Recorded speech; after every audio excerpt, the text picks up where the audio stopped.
We're counting down the 100 greatest Hallmark Christmas movies of all time from 100 all the way to number 1. Throughout the series, we'll revisit each movie's story, discuss why it earned a spot on our list, and highlight the moments that have made it a favorite among Hallmark Christmas fans.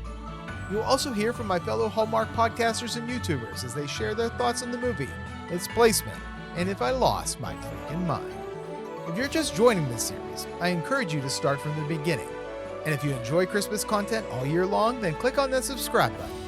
So finish that cup of cocoa, stay cozy, and let's conclude the countdown, ending with the number 1 greatest Hallmark Christmas movie of all time.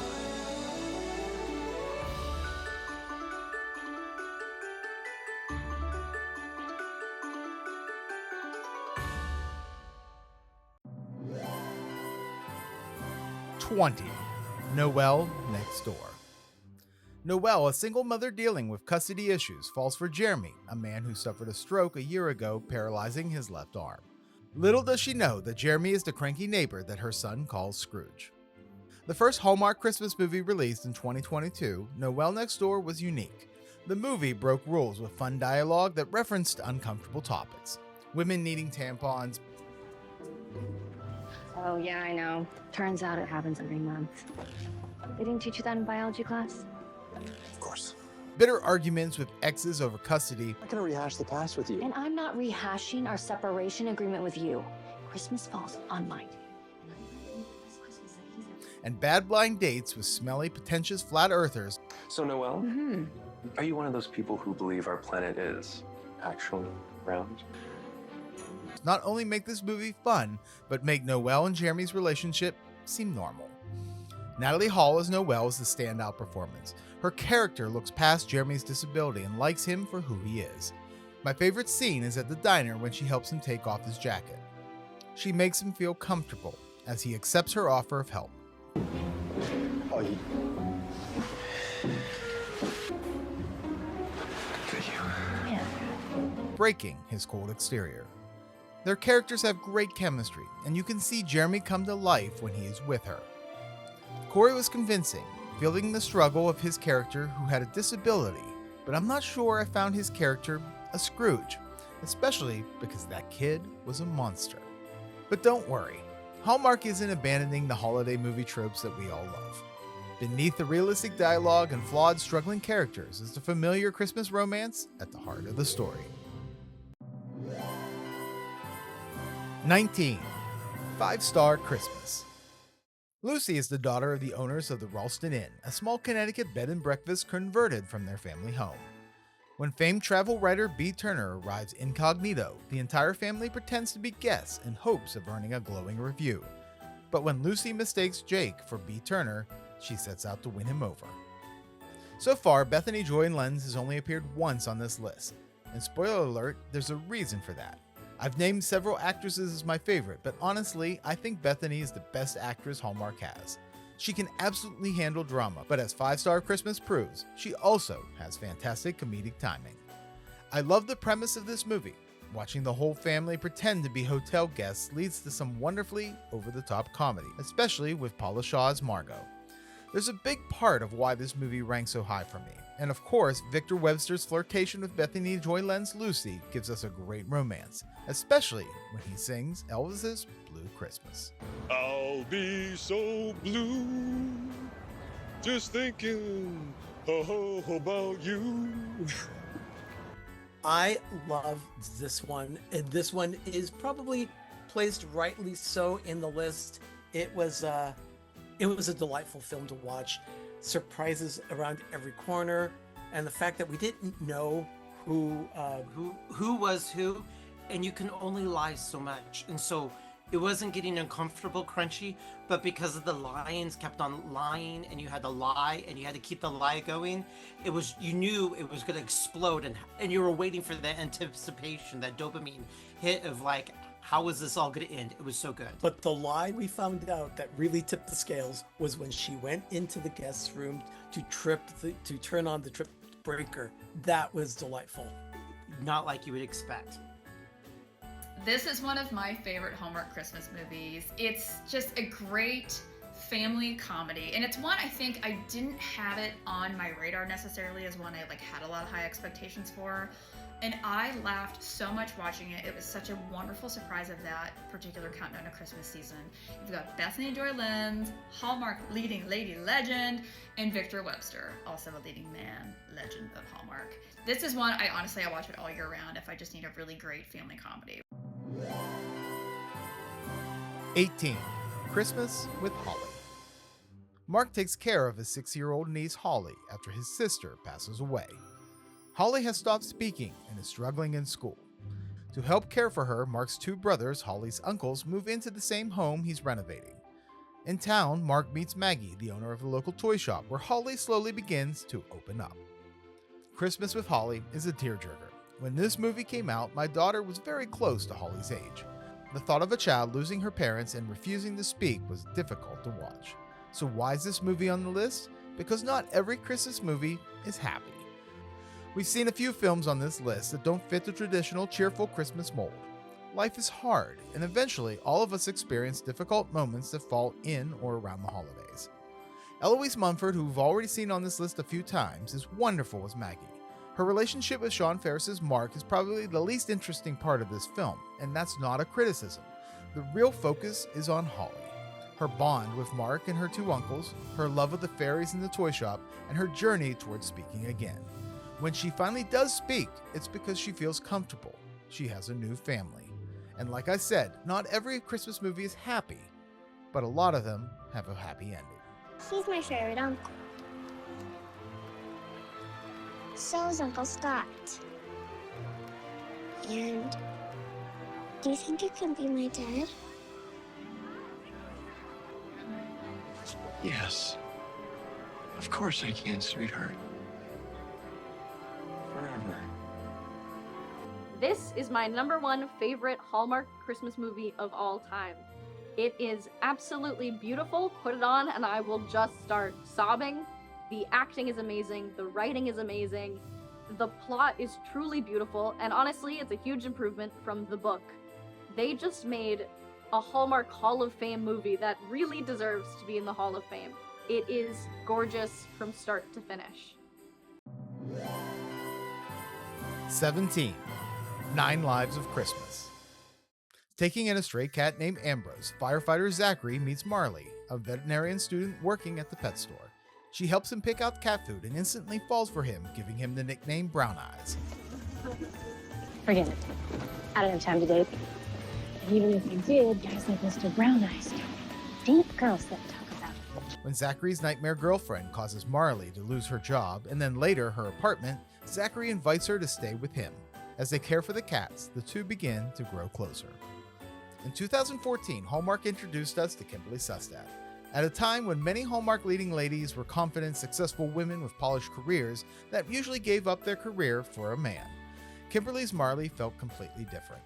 Studying to become a veterinarian, working retail to make ends meet, living in a tiny apartment, and lacking confidence in herself, Marley was a very different kind of Hallmark leading lady. Kimberly made her feel real, and you couldn't help but root for her. As for Zachary, he's played by Superman himself, Brandon Routh.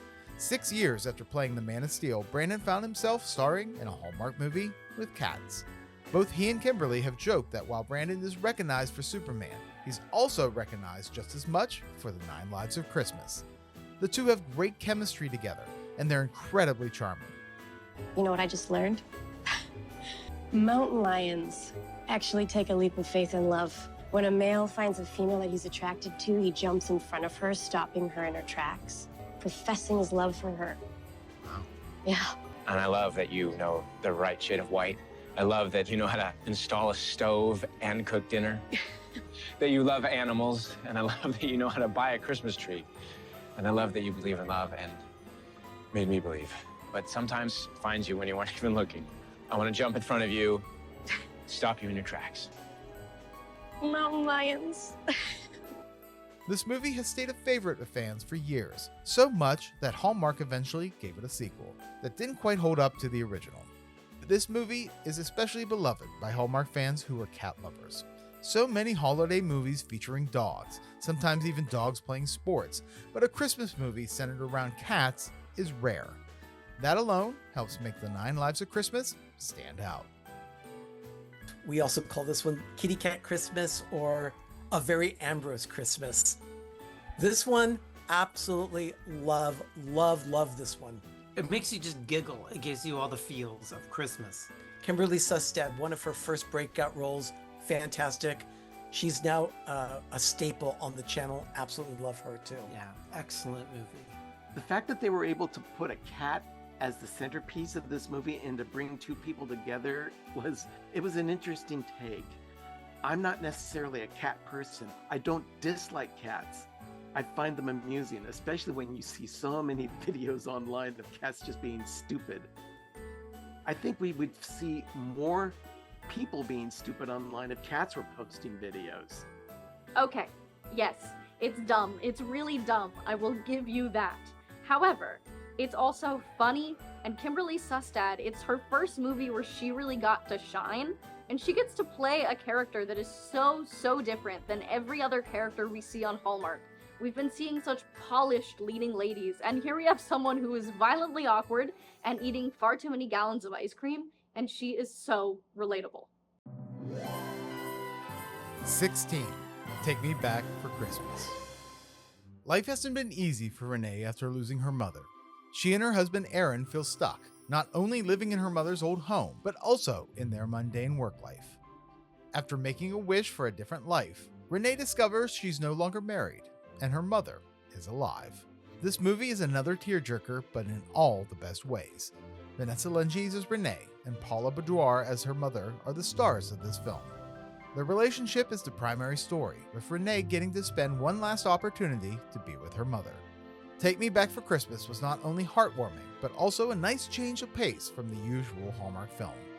It was a surprise hit for Christmas in July in 2023. It's also Vanessa Lengies' best Hallmark film and really showcased her acting range.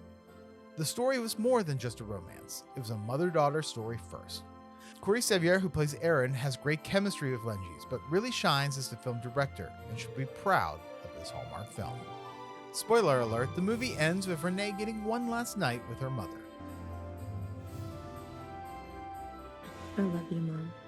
I love you, baby.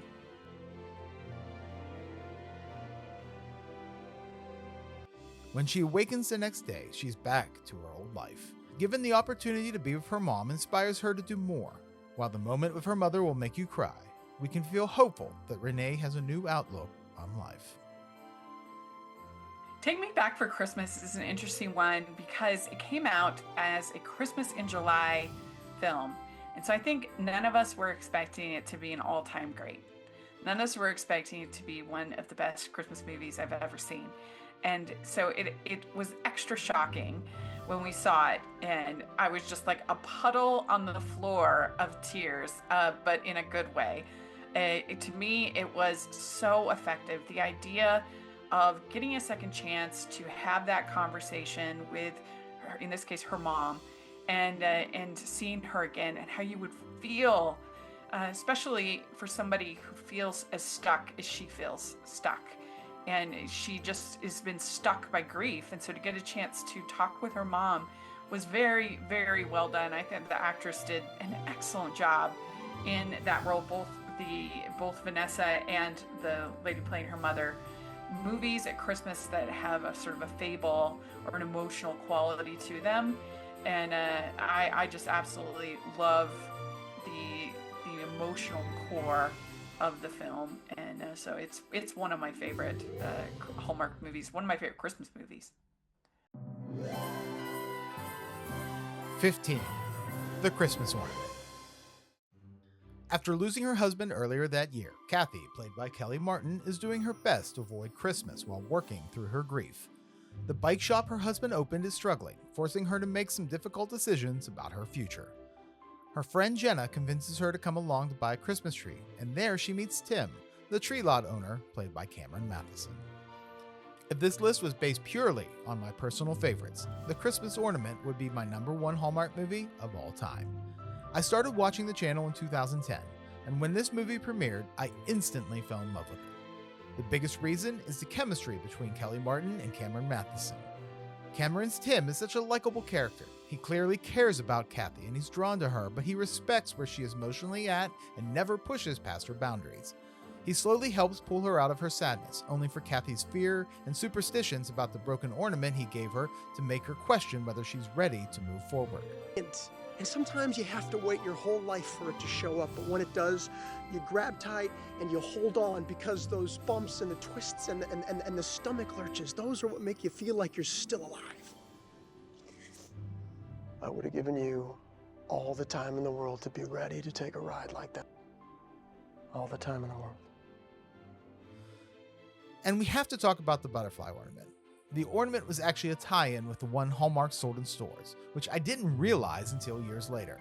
After spending more than I probably should, I tracked one down on eBay. In the movie, Tim gives Kathy the butterfly ornament as a symbol of hope, healing, and moving forward. When it breaks, Kathy sees it as a sign that she shouldn't move on. Spoiler alert, at the end, she receives the exact same ornament in the mail from her husband, who had ordered it before he passed. Damn, that's good writing. Christmas ornament. It has a tree lot. It has, skating, Christmas cookies. And it also has loss, but you're trying to deal with moving forward and moving on. So it really just hit it where a lot of people can relate to it. And as collectors of Christmas ornaments, we had to run out to Hallmark and get that butterfly, and it now hangs on the top of our crystal tree every year. And there's another ornament that was sold at the little shop at the tree lot that we also got. It was an angel of the bell. Why me? The angel. What angel? I was watching you on the day we met from the doorway as you wandered through the gift shop, and there you saw an angel ornament on the very edge of the table. You pushed it back so carefully so it wouldn't fall and break. That simple act, that little kindness, said everything to me. One thing about it, though, when she does set up the ornament there, she does it before he actually walks into the store. Yeah. But he said that he fell in love with her when he saw her setting up the ornaments in her store. How was that possible? That couldn't have happened. Flaw in the script. Hi, it's Sarah from Haul at the Hallmark on Instagram. I'm at Haul at the Hallmark. Haul is Haul, out the Hallmark. And I do fun unboxings of like Hallmark Stars products, reviews, star things, and I have a lot of fun, so yeah.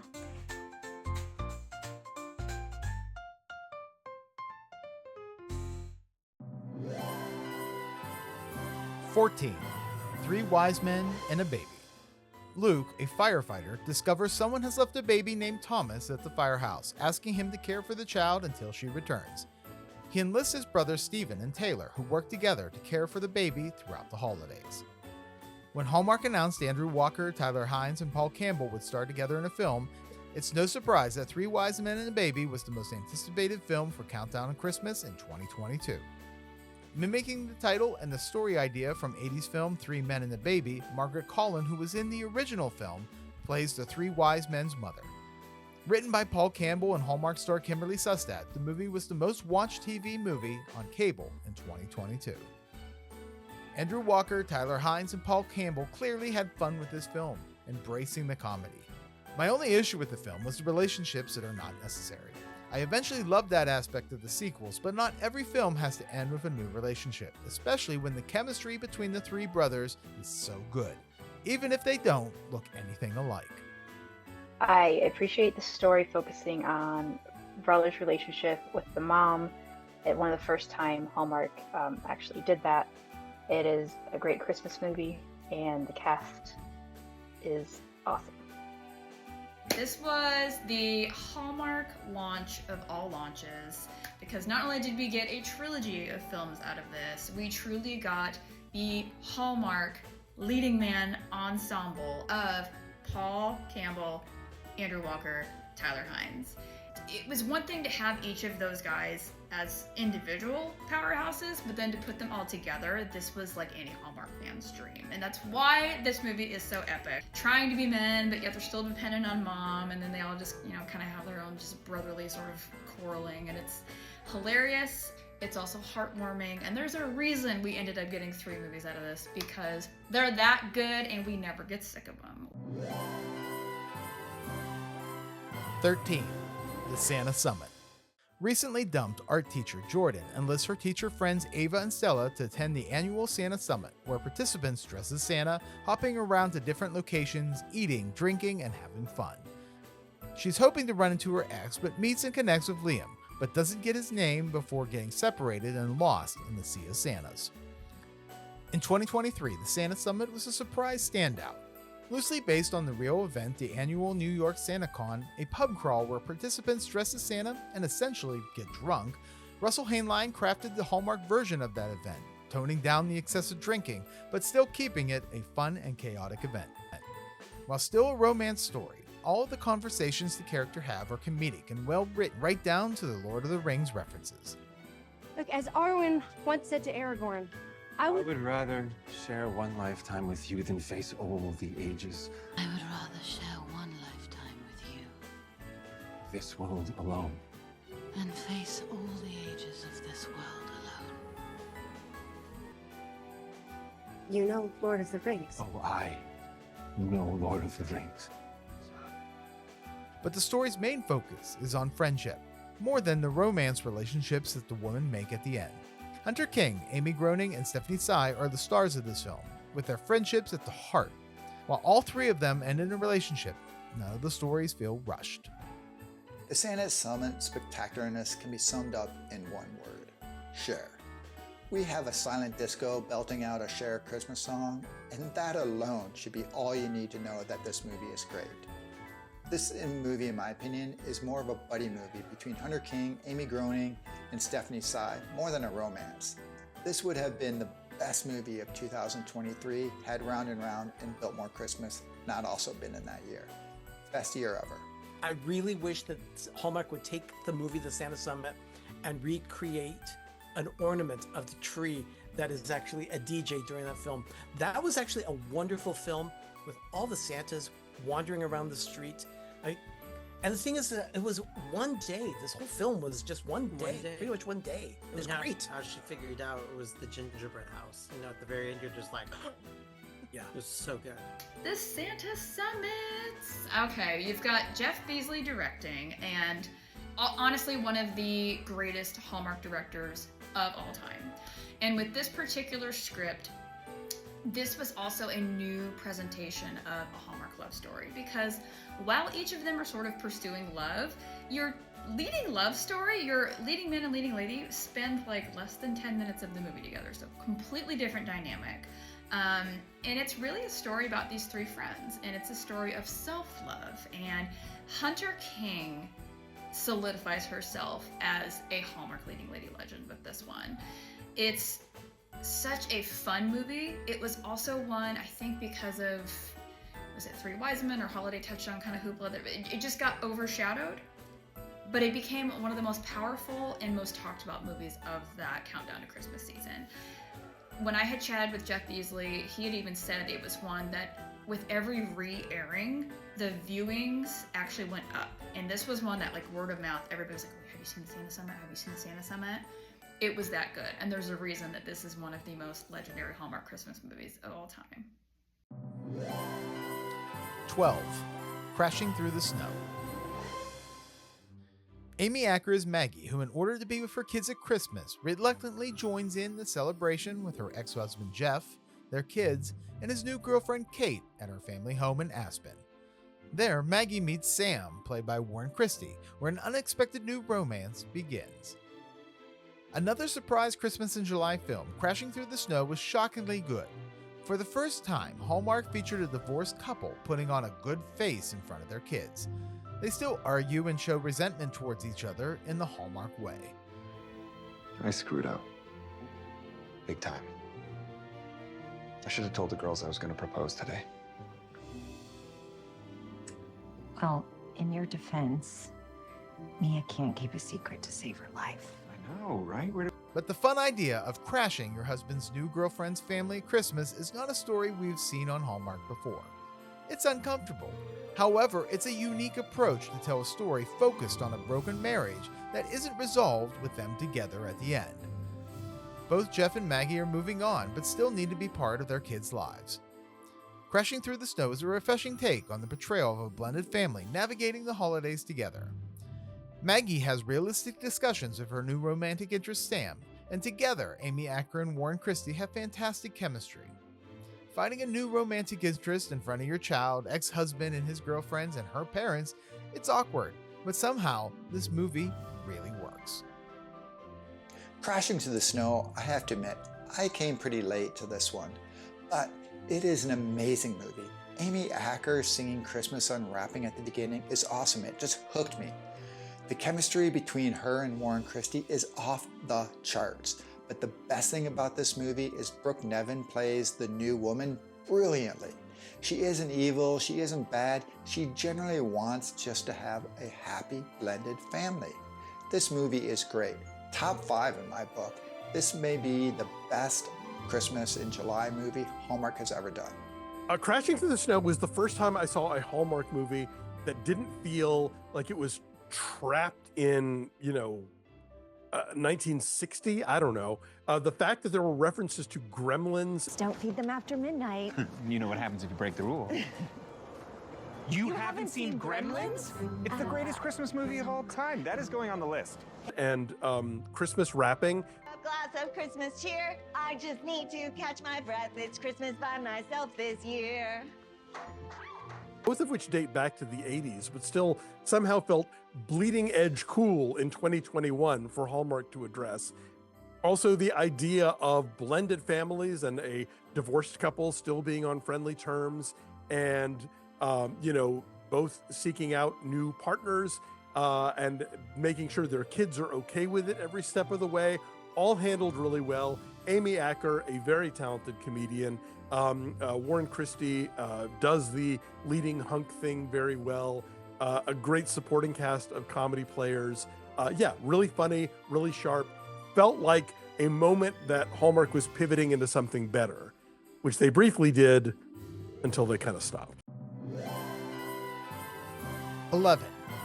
Christmas at the Plaza.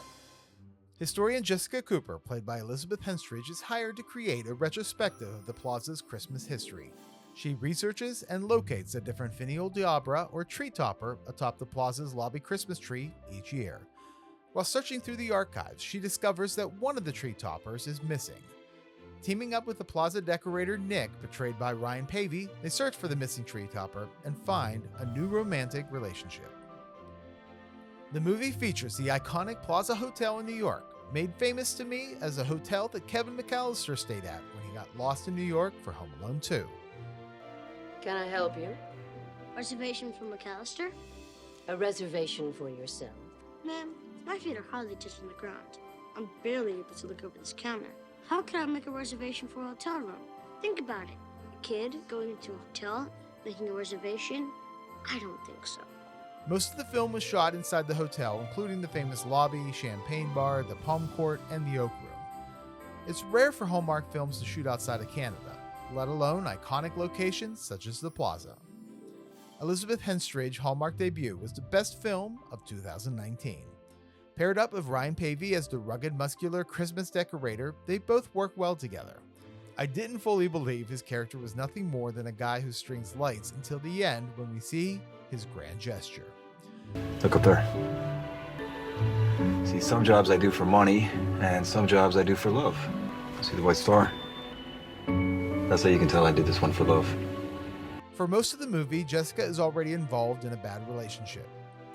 At his mother's house, he tells Jessica that when he decorates a home of somebody he loves, he places a star above the door. It's obvious that you can decorate a house on your own. Huh? The outside, it looks great. I didn't decorate the outside.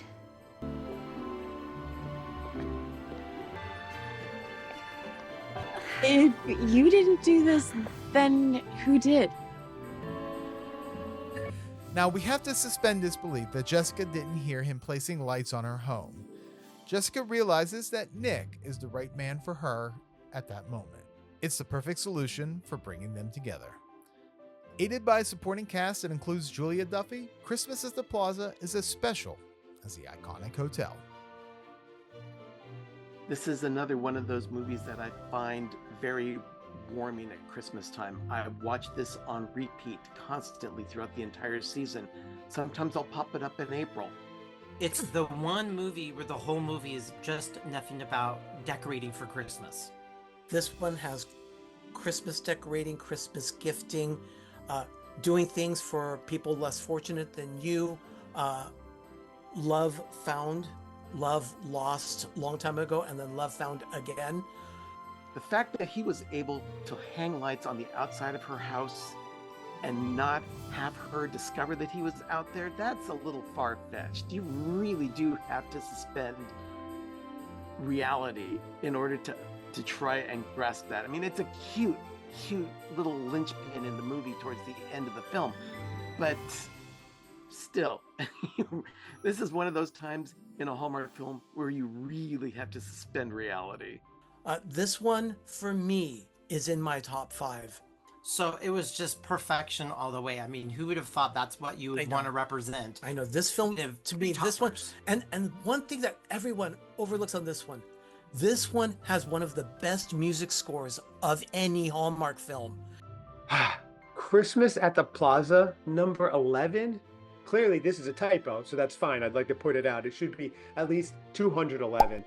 Who wants to spend Christmas in New York City? I know people are going, what are you, crazy, Chad? New York City, Christmas, it's the big city. No, I don't want that. Traffic, crowds, loud noise, nothing cozy, nothing fun. You don't want this. I tried watching this movie 4 or 5 times because everybody said it was great. I made it like 20 minutes max. Maybe that's cumulative 20 minutes over the 5 times I tried. I don't want to go to New York City. I don't want to go to the Plaza, and I don't want to watch it. This is crazy at number 11. Crazy. It might invalidate the whole list. Let's change it. Let's correct it where it should be. Number 211, Christmas at the Plaza. Everything fits with this one. Don't listen to the voices, just listen to the music. You can have it on background. It is that good. Merry Christmas, you filthy animal, and a Happy New Year. Hey guys, it's Josh, one half of the duo of Do You Watch What I Watch? My friend Jennifer and I co-host the podcast. We're online at doyouwatchwhatiwatch.com, on YouTube, and your favorite podcast platforms.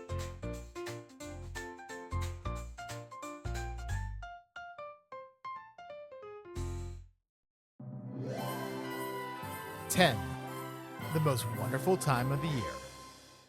Single mother Jen, played by Brooke Burns, is trying to juggle her career, raising her son, her relationship with boyfriend Richard, and her yearly struggle to cook a decent Christmas turkey. Just before the holiday, Uncle Ralph arrives for Christmas, but he doesn't come alone. Along with him is Morgan, a complete stranger he met on the plane after Morgan was stranded at the airport, and thankfully someone who actually knows how to cook a turkey. One of the oldest Hallmark movies on this list, The Most Wonderful Time of the Year, has remained a fan favorite for nearly 20 years. Why? Because of the Fonz himself, Henry Winkler. I still think about her every day. So do I. Especially at this time of year. You know, I see a decoration, I hear a Christmas song, and all these memories come rushing back. Millions of them. Stuff I thought I forgot. 35 Christmases.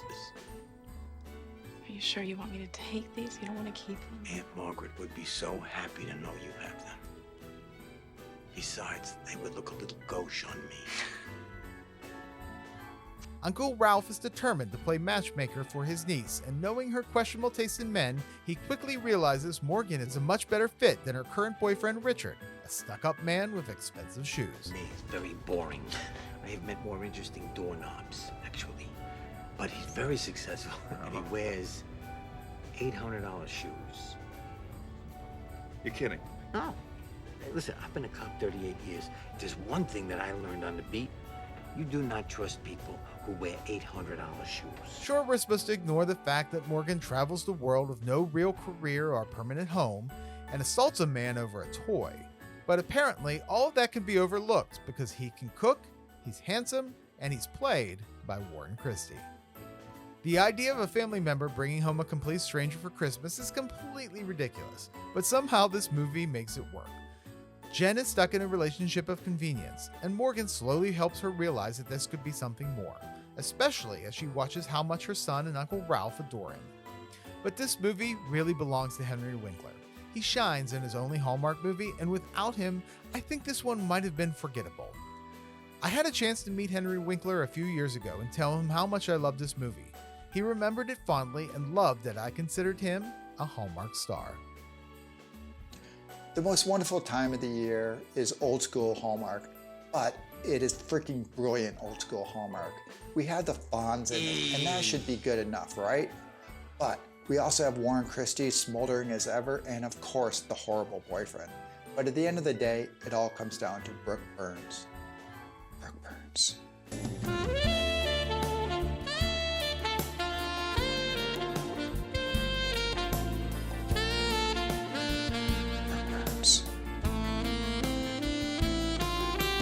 This is one of those movies that got me watching Hallmark Christmas movies in the first place.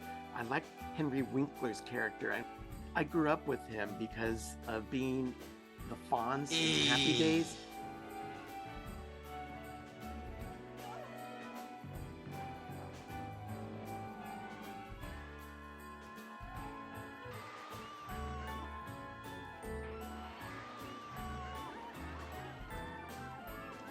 And watching him play a retired uncle who was a cop and was able to intimidate in a very friendly manner, that made me laugh all the time. The most wonderful time of the year. This is my top of all the Christmas films on Hallmark. I can watch this one at least 2 or 3 times a year. It's kind of like how the universe comes in and these people intertwined in each other's lives by sheer accident. Yeah, sure, you're bumping into that person, but how that person met into this person, it's like the butterfly effect.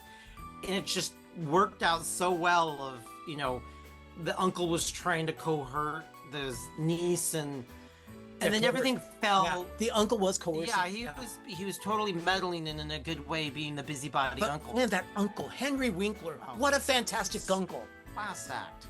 This is my father's absolute favorite Hallmark movie. I think that because he likes it so much, it's why he will wade through all of the other kind of terrible ones. It is so quotable. It absolutely holds up. It's funny. It's sexy. It's so sexy. How did they do that? And it's definitely the movie that got my family hooked on Hallmark Christmas movies. It's just warm and magical and everything that a Hallmark Christmas movie should be. Jennifer is doing her best to get her kid his only present on his Christmas list. When she arranges to get it at a toy store, that's great. But when the toy store owner closes the store early and she's not able to get it, and she got Morgan coming in, and Morgan has been nothing but a great guy through this whole movie. But then he hauls up and hits him over the head with a garbage can. That's amazing. What would you think if your uncle came to Christmas and said, I need to ask you a favor? Would you open your home to someone like that? Total stranger you picked up at the airport. A total vagrant.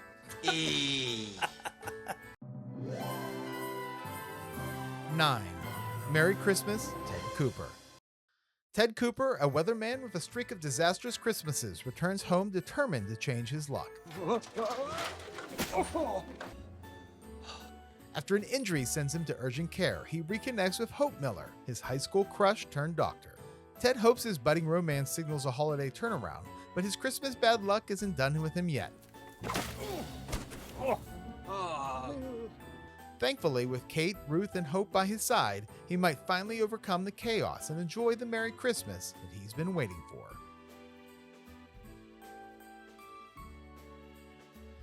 Robert Buckley created the idea of the character of Ted and along with Russell Hainline crafted a unique, refreshing story that we haven't seen before. This movie starts off with Ted and his news co-workers, led by Brennan Penny's actor Ken, placing bets on what may happen to Ted this Christmas. This includes being impaled by a reindeer antler, something I was waiting to happen. However, the big money is on kissing a girl on Christmas. They gave me odds at 10,000 to 1. I'm rich. I'm gonna sell my boat. Even though the humor is contrived, I didn't question why Ted didn't look for his luggage and continued to wear the college girl's clothing, allowed the older woman to dress him in retro tracksuits, or why he didn't send back the burger with mayonnaise. Everybody here loves you. I'm sure they'd love to fix it for you. It'd be no problem. Oh, it's fine. Really. The biggest question, though, is not why he eats peanut butter gingerbread cookies, even though he's allergic. It's why in the world would this girl put peanut butter in gingerbread cookies in the first place? Hainline's humor works for me, and while some may not catch his inclusion of pop culture references, Certainty of death, small chance of success. What are we waiting for? Gimli. Who's Gimli? What? Are you kidding? From Lord of the Rings? the nerd like me appreciates his continued inclusion of the Lord of the Rings. If Ted Cooper is always optimistic, Kimberly Sustad's ironically named Hope is anything but positive. Opposites attract, but Hope is not so sure of anything, including jumping to conclusions when another woman answers Ted's phone. Ruth, she called this. It's a classic misunderstanding. When you thought I got the note and then I didn't call you, were you worried? Yeah, I was worried that you were having second thoughts, but now I'm glad that we cleared it up. This leads to the third act misunderstanding that Hope even realizes was a dumb thing to get mad about. It's a trope in all of these movies, and having Hope admit it was dumb is just good writing. Robert Buckley delivers one of Hallmark's best comedic performances as Ted. He's naturally awkward, he's endearing, and he's impossible not to root for. His chemistry with Kimberly Sustad's more guarded, realistic Hope is spot on. Hope has been Ted's lifelong crush, and you want to avoid another misstep and finally allow Ted Cooper to have a win. Merry Christmas, Ted Cooper being 8, I think it should be a little bit higher because this is my all-time favorite Christmas movie. I think Kimberly and Robert are literally amazing in it, and it has so many funny scenes. It's definitely my favorite. I freaking love this movie, and I'm glad it's so high on your list. I have probably not laughed as much in a Hallmark movie as I have watching this one. I think Kimberly Sustad in this is so standout. Her comedic timing is so great, and the fact that she's able to develop the romance that she does over the course of this movie, I think just solidifies her placement in my mind as one of the best all-time Hallmark Hall stars. This is the Anchorman of Hallmark movies, and it is truly one of the best Hallmark comedies, maybe even just TV movie comedies, ever made. Robert Buckley is a powerhouse. And then you've got Kimberly Sustad. As if we didn't have a powerhouse enough, you brought in the queen, Kimberly Sustad. And the two of them together just truly makes it heartwarming, hilarious, truly one of the best Christmas movies I've ever seen. Okay. Oh, Robert Buckley. I mean, he wrote this and produced it. He's like an adorable teddy bear goober, you know, and he just acted this out, and it was like the character was meant for him. I know. I mean, everything. And then when I forget which one it was, but when they went through and they explained how he would make a mistake on camera, and one of them was get arrested in jail, he says, that's really dark. This is dark, guys. Come on. Also, not funny to root for me going to jail. I would do horribly in jail. I actually feel a lot like Ted Cooper. I'm a very optimistic person, and I always try to look at the best side of things. Even though you're a bad penny. And so I really clicked with this film. 8. The Christmas Baby. Just days before Christmas, Erin, played by Allie Liebert, discovers a baby boy left at her workplace with a note addressed to her and her partner Kelly, played by Catherine Burrell. Thrust in parenthood overnight, the couple must quickly learn the demands of caring for a newborn as their search begins for the baby's mother or a permanent home. As the season unfolds, they find themselves falling in love with parenthood and questioning whether this temporary arrangement could become their forever family. It's a heartfelt story about two women being authentically themselves and offering love, stability, and safety to a child abandoned by his mother. The Christmas Baby focuses on the anxiety of becoming parents, which is exactly why this film resonated so deeply with me. I remember driving my daughter home from the hospital, terrified that we were going to mess everything up. Why don't you tell me a little bit about why you want to be a parent to Nicholas? I didn't think that I could love anyone this much. I mean, the things that I would do for that little boy. Nobody warned me about this feeling, Mr. Thayer. I don't know if I would have believed them if they had. And I know that Nicholas doesn't belong to us. Not yet, at least, but I belong to him. And it is simultaneously the most terrifying and one of the greatest things that has ever happened to me. That same fear and hope is reflected beautifully through Kelly, especially as she comes to terms with her desire to adopt Nicholas. The question isn't about their same-sex relationship, because that does not matter, but whether they can meet the requirements and emotional challenges of adoption. Thankfully, they have Betty, played wonderfully by Barbara Niven, firmly in their corner, and she absolutely shines. Not every Christmas movie needs to revolve entirely around the holiday. Sometimes Christmas works best as a backdrop, enhancing a story about love, growth, and building a family. The Christmas Baby is a sweet, heartfelt reminder that the season is ultimately about love, and sometimes that love shows up when you least expect it. I feel like he's our family. Yes, our schedules, our life, it would all change. A lot. If we became parents. But you and me, our love, it would only grow. I believe you.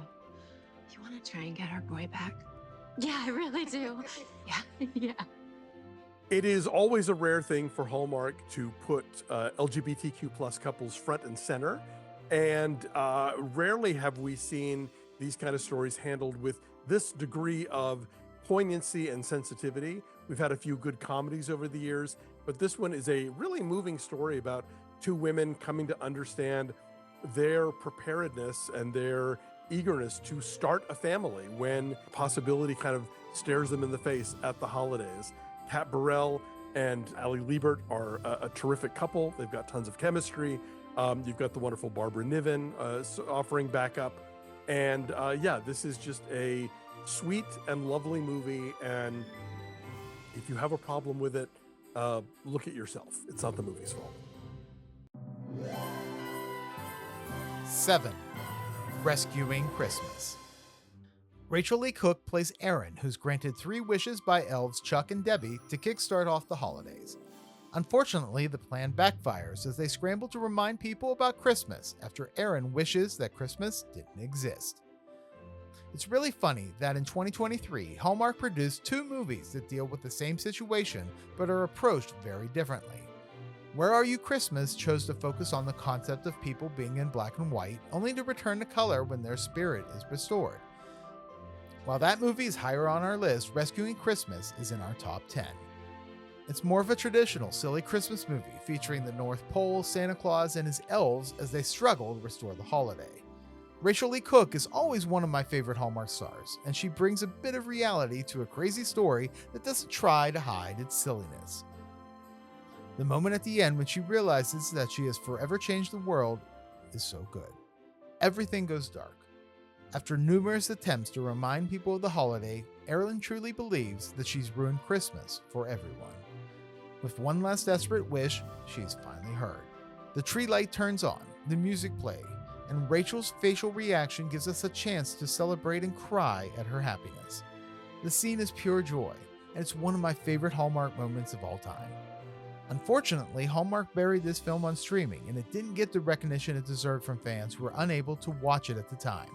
However, many people have discovered it since, and now we see that it's number 7 on my list. Rescuing Christmas is a fantastic gem of a Hallmark Christmas movie that had a few things going against it when it came out, so it may have slipped through the cracks and under your radar. It came out in 2023, which is also the same year another movie, Where Are You Christmas, came out on the network, and they both dealt with what if Christmas never existed, what if Christmas disappeared kind of dynamics. Also, it premiered on Hallmark Plus exclusively that year, so I think just not a lot of eyeballs got to see it, which is so unfortunate. 6. Haul Out the Holiday. Lacey Chabert plays Emily, who after breaking up with her live-in boyfriend, that's right, I said live-in boyfriend, comes home for Christmas. Upon her arrival, she discovers that her parents quickly leave for Florida, leaving her home alone. Emily must keep up with the required neighborhood Christmas requirements or be fined by the Homeowners Association. Haul Out the Holly gives us some much-needed laughter in one of the funniest Hallmark movies ever made. It's a satire, and at times very over the top of all the typical Hallmark tropes. It's clear that the cast had a lot of fun with this film. Wes Brown puts on a pair of glasses and overplays the goofy HOA inspector.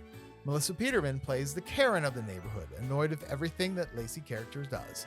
Then you have Groundhog Day Stephen Tobolowsky, who once again plays a character named Ned and has some of the best one-liners. Finally, Lacey got to show some of her comedic side, something she rarely gets to do in Hallmark movies, and it was refreshing to see something different from her. We've had 2 sequels to this movie, and while they haven't lived up to the original, the fact that Hallmark took a chance on this kind of movie easily makes this a top 10 hit. I am so glad that Hallmark brought this universe to all of us viewers. With Lacey Chabert, I mean, she can really do no wrong most of the time in my book. The cul-de-sac just feels so cozy. It feels like such a community that anyone would love to be a part of. All the side characters are so funny.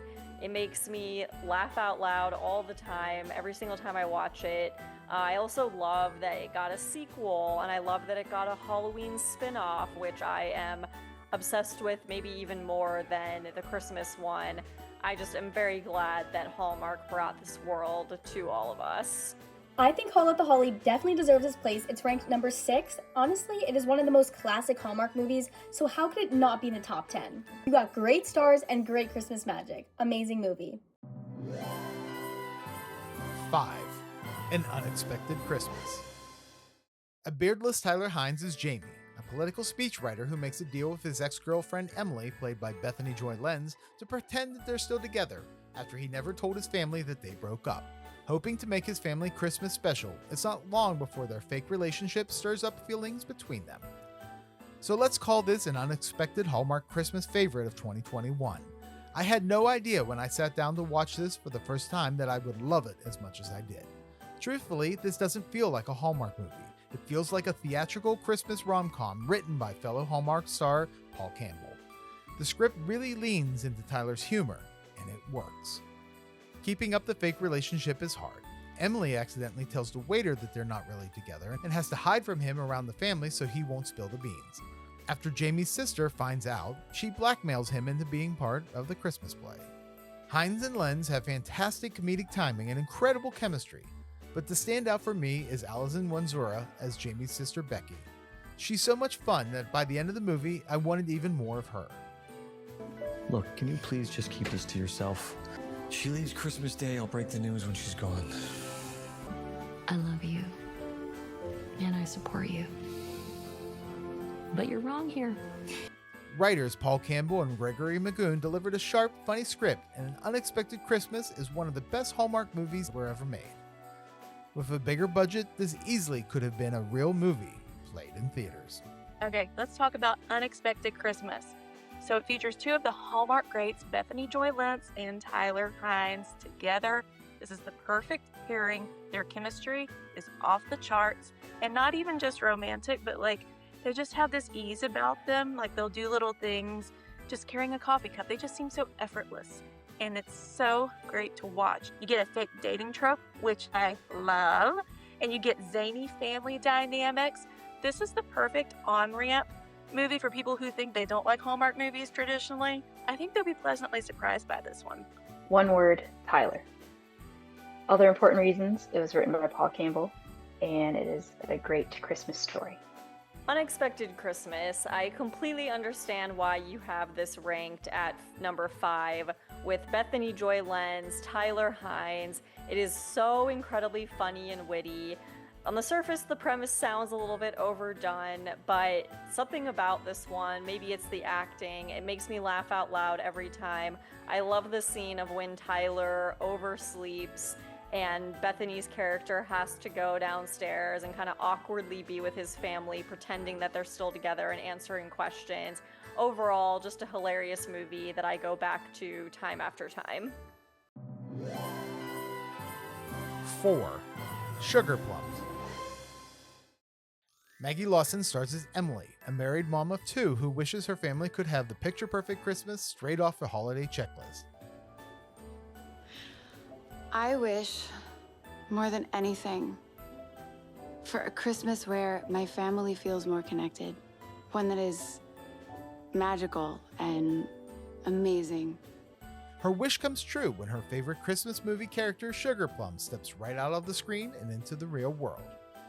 Over the last few years, Hallmark has started leaning into the meta jokes in their Christmas movies, and it's exactly what I want.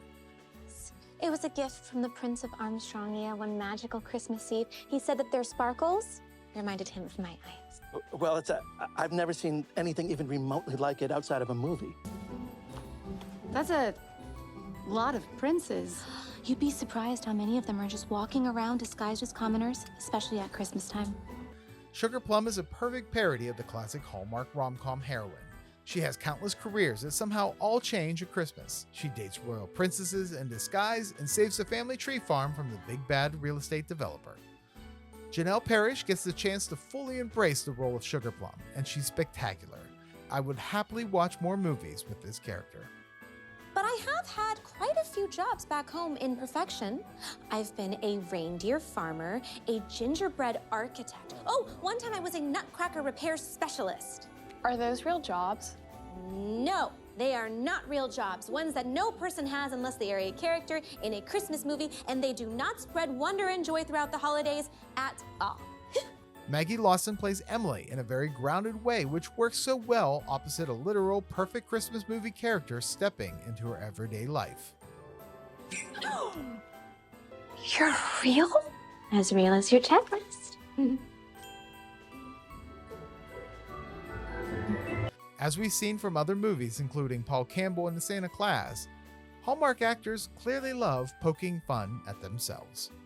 Sugar Plum is a unique story that's not afraid to embrace the silliness of the Hallmark Christmas movie. As fans, we want to live in the Hallmark world. It's a safe place where Christmas is always perfect. The real world could learn a few things from Sugar Plum. Is it just me, or does Sugar Plum look a little familiar?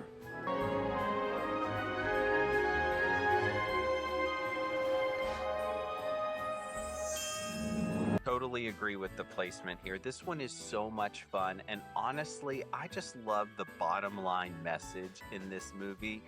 I think sometimes these Hallmark movies can just be all about the perfection of the season, and this is trying to spin that all on its head, and I think that that is such an important message that we get at the holiday season. Plus, Janelle Parrish. I mean, what more do you need to say? I think she's so great in this role. I think it's perfect casting, and she just knocks it out of the park. Sugar Plummed. I am obsessed with Sugar Plum. You've got Janelle Parrish, you've got Maggie Lawson, who are incredible in their own right. But then to bring in sort of the sitcom dynamic and this idea of perfection that your leading lady is going through, and then bringing in the TV character, like it's like a little Pleasantville-ish, and then you've got just kind of this modern kind of girl power movie. It's Maggie Lawson's character wants to be this great, very organized and kind of type A mother figure in her family's life, but she kind of starts to realize she's kind of smothering versus mothering her children, and she's got to kind of let go a little bit, and the other character kind of helps her with that. I would love to see this actually. I would love to see not only a Sugar Plum sequel, I would love to see a Sugar Plum series, and I know both ladies have said that they would be up for it too. So come on, Hallmark, give us more Sugar Plummed. We want all the Sugar Plummed. So it's always nice when Hallmark embraces being a little bit silly. They usually don't. They usually are a little bit more in like the straight rom-com kind of lane, and not in anything that's a little more madcap or a little bit more satire, a little more silly. And what I loved about Sugar Plum is not only was it not afraid to be silly, but it also wasn't afraid to be silly about Hallmark. And the way that it poked fun at all of the different tropes. I would love to get my hands on one of those rule books. The promotional campaigns for the Sugar Plum movies were absolutely hilarious, and it was funny too, because I'm watching it and I'm thinking, yeah, I'd watch those movies. 3. Biltmore Christmas. Bethany Joy Lenz is Lucy, a screenwriter working on the script for a remake of the 1947 holiday film, His Merry Wife, filmed at the historic Biltmore House. After flipping the magical hourglass, Lucy is transported back to the 1947 during the filming of the original movie, where she meets Jack Hudson, played by Christopher Palaha, one of the film's stars. You're a funny girl. We're making a major motion picture. His Merry Wife. Throughout 2023, Hallmark promoted this movie to the point I didn't want to see it anymore. I didn't think this movie could live up to the hype. I was dead wrong. Not only did this movie deliver a great Christmas movie, but a movie that I have watched numerous times since it has aired. Bethany Joy Lenz and Christopher Palaha are two of the top Hallmark stars. This is the first time they've been put together, and the chemistry between them was amazing. Christopher even brought back his Jimmy Stewart impression. And Jimmy likes to say, the best movies, they inspire us. They show us what we could be, appeal to our better angels. The entire production of this film was perfect. From the transition between modern 2023 and the filming of the movie in 1947 to the costuming that made Bethany and Christopher feel like they belong in the 40s. Throw in Jonathan Frakes from Star Trek as the museum curator, Winston, and a few Hallmark cameos from Wes Brown and Rachel Boston, and you have one of the most memorable Hallmark Christmas movies ever made. A Biltmore Christmas paid homage to old Hollywood films. Shot on the famed Biltmore estate in North Carolina, the filmmakers gave us a clever and enduring time travel story with no shortage of Christmas magic. Hallmark makes a lot of movies where you have to suspend reality in order to buy into the story they're portraying, and Biltmore Christmas is one of the top ones in my book. The true feeling of romance in movies really came out in this. You could feel it coming through the screen. This is not only the greatest Hallmark Christmas movie ever made, it's not only one of the greatest Hallmark movies ever made, this is one of the greatest Christmas movies and TV movies ever made. You have the most incredible acting. Christopher Polaha, Bethany Joy Lenz, Annabelle Bork. This ensemble cast is incredible. You have the location of the Biltmore estate, a historical aspect in its right. And you've got your Keith costumes wardrobe, iconic, and just this old Hollywood meets kind of the new Hollywood, and it is a beautiful love story. You've got aspects of Casablanca and It's a Wonderful Life thrown in. It is everything you want about the holidays. And this is one, again, if anybody is trying to kind of bring people into the Hallmark love universe, you start in with a Biltmore Christmas. I love time travel. I'm super into it. I think that's fun when Hallmark is like, can we have Christmas and time travel? And then they say yes. And it's even better when they also have Bethany Joy Lenz and Christopher Polaha. And I watched this with a friend, and at the end, sorry, this is a spoiler, she said, wait, he's not dead? She genuinely thought he was gonna die, which is crazy for a Hallmark movie, but that means that they were doing their job right. The twist works. 2. Round and Round. Receiving a magical dreidel from her grandmother, Rachel, played by Vic McAllis, gets trapped in a time loop after spinning it on the 7th night of Hanukkah. She relives the same day over and over, trying to figure out how to escape. But nothing goes right. Her boyfriend fakes an airport cold to avoid meeting her family, she crashes into Zach and spills the donuts, and the living room curtains catch fire during her parents' annual Hanukkah party. With the help of Zach and his friends, Rachel tries to figure out how to finally move on to the next day. The living a Groundhog Day scenario isn't exactly original. Plenty of movies have used this time loop trope before, but Round and Round takes it to the next level. We actually learn what causes Rachel's loop, and why it's happening to her. The movie is packed with pop culture references as well, from Superman and comic books to Star Trek and even the Rocky Horror Picture Show. There is something that could work. What? Okay, have you tried taking a jump to the left? No, you might want to take a step to the right. The right? Okay. Yeah. And then you put your hands on your hips. You bring your knees in tight. Is the time warp? Yeah. Is it a joke? It is. Okay, well, what about Doctor Strange? Does he deal in time loop stuff? Professor X? Anyone? It's meta enough to even directly acknowledge Bill Murray's Groundhog Day film. My day is repeating. Groundhog Day. It's like Groundhog Day. I'm in Groundhog Day. All right. One question. Am I supposed to play Annie McDowell or Bill Murray? No, we are not role-playing. This is real. As you can see on this list, Hallmark has successfully developed several Hanukkah movies that are often the best films released under the Countdown to Christmas yearly offerings. Even if you're not Jewish, you still learn about the holiday, but the movie never stops to over-explain or talk down to the audience about its traditions. Round and Round doesn't feel like a typical Hallmark movie. It borrows the Groundhog Day premise. mixes it with the familiar Hallmark rom-com beats, and delivers something fun, clever, and genuinely unique. It's a Hallmark movie I can easily watch over and over. Round and Round isn't just good, it's great. And not Hallmark great, but great. The writing, the acting, the bevy of quirky characters, and of course, a time warp that rivals Groundhog Day. In my opinion, this isn't just the best holiday movie Hallmark has ever produced, it is the best movie they have ever made, period. This is definitely my number 2 favorite Hallmark movie of all time. It's Jewish, and I love that, and I love how it doesn't apologize for being Jewish, and it doesn't explain itself, it doesn't assume that you don't know anything about Judaism. It just launches into it, and you have to follow along. I love time travel, I love Brian Greenberg, and I love Vic Michaelis.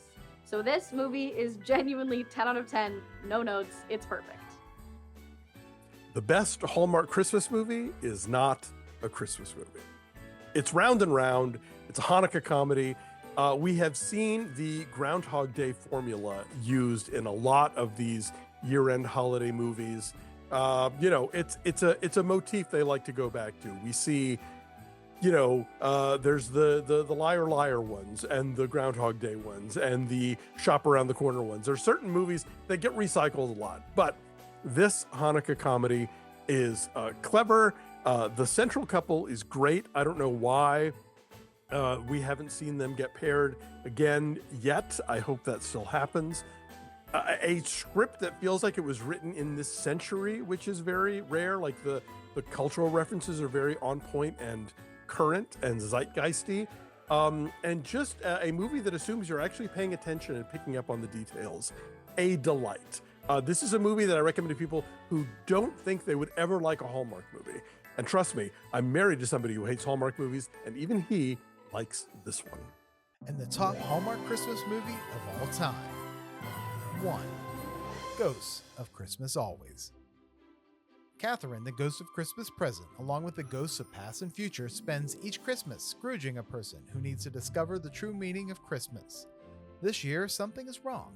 The man they are assigned to Scrooge, Peter Barron, is not a horrible person. He's kind and filled with the Christmas spirit. Catherine attempts to discover why Peter was chosen, only to discover more about her life and her Christmas future. Ghost of Christmas Always is one of Hallmark's most ambitious and original Christmas movies, taking a Christmas Carol in a fresh direction. Instead of simply retelling Dickens' classic, it imagines an entire organization of Christmas spirits carrying out Scroogings, complete with its own mythology, rules, and behind-the-scenes world building. It's a clever concept that coincidentally was released the same year as Spirited, the Will Ferrell and Reynolds musical. Both films imagine a world where the ghosts of A Christmas Carol operate as part of a much larger organization, but the Ghost of Christmas Always is different enough, and it's made in the Hallmark style. The mystery surrounding how Peter's assignment came to be is intriguing. He is genuinely excited to experience a Christmas Scrooging instead of resisting it. This leads to a romance between Catherine and Peter that develops naturally, helped by the strong chemistry between Kim Matula and Ian Harding. Not to spoil the film, but the eventual reveal of how Catherine fits into the story caught me off guard. While I loved how both story points work together, I can't lie that I think Catherine and Peter not getting together would have made a better movie in the end. Visually, the movie is a larger scale than the average Hallmark production, with great performances from the other ghosts. Lori Tan Chin as Arlene, the cynical, no-nonsense ghost of Christmas past, with Reginald Vell Johnson's ghost of Christmas future. Yes, that's right, Family Matters' Carl Winslow and Die Hard's Sergeant Al Powell makes his Hallmark debut, but he's sadly underused. Ghost of Christmas Always is Hallmark's smartest and most creative Christmas movie they've ever made. It takes a familiar story, it adds fresh ideas, and delivers plenty of surprises, and it tells a heartfelt romance along the way. This became my favorite movie in 2022. I watch it often because I love it so much, and I can easily declare it the best Hallmark Christmas movie of all time. Ghost of Christmas Always definitely deserves its lofty ranking. It is one of the most innovative movies Hallmark has ever done, and Kim Matula crashed into the Hallmark universe, and we have never been the same since. Ghost of Christmas Always, number 1. Look, it's a fantastic movie. Here's my problem with it. It's too good of a movie. This is not what I'm looking for with my Hallmark movies. This is like a movie that belongs in the movie theater, not in my home on the couch during Christmas. It's great, but I don't want ghosts. I don't want to think about people passing and sadness and regrets. I want to be stuck in a Christmas cottage where people magically fall in love before a wedding. Now that's one that should be number one. The Christmas Cottage. What a movie. If you haven't seen it, watch it. You'll watch it again. That's what Christmas magic is all about. Not about these ghosts and everything. Ghosts of Christmas Always. I have to say, I don't remember this movie. Totally agree with the placement here. I really love this movie. This one just has a whole lot of warmth to it.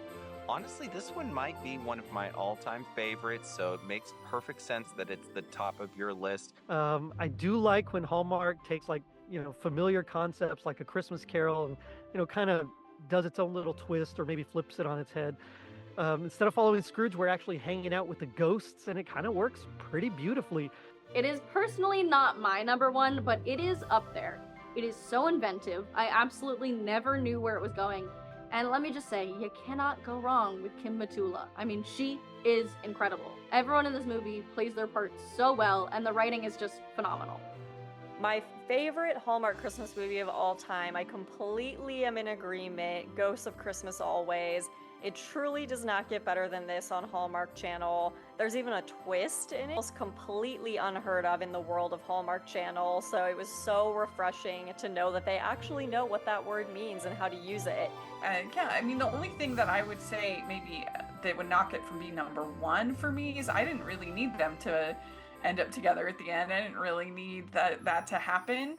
And I would have been perfectly fine with her, continuing on with her ghosting, I guess. Is this the one on the plane and it takes time and the whole time on the plane? No. Ghost of Christmas Always, I think, was actually, I loved the spin on this one for Scrooge. That this was, well, actually A Christmas Carol. This was actually a very good retelling of that story. And the fact that we find out that she is the one that is actually being, that she is the actual person that they're trying to save. I think that was a wonderful surprise. Yeah, this is an ambitious attempt to play around with the Christmas Carol mythos, which weirdly enough is kind of the same play that Spirited does.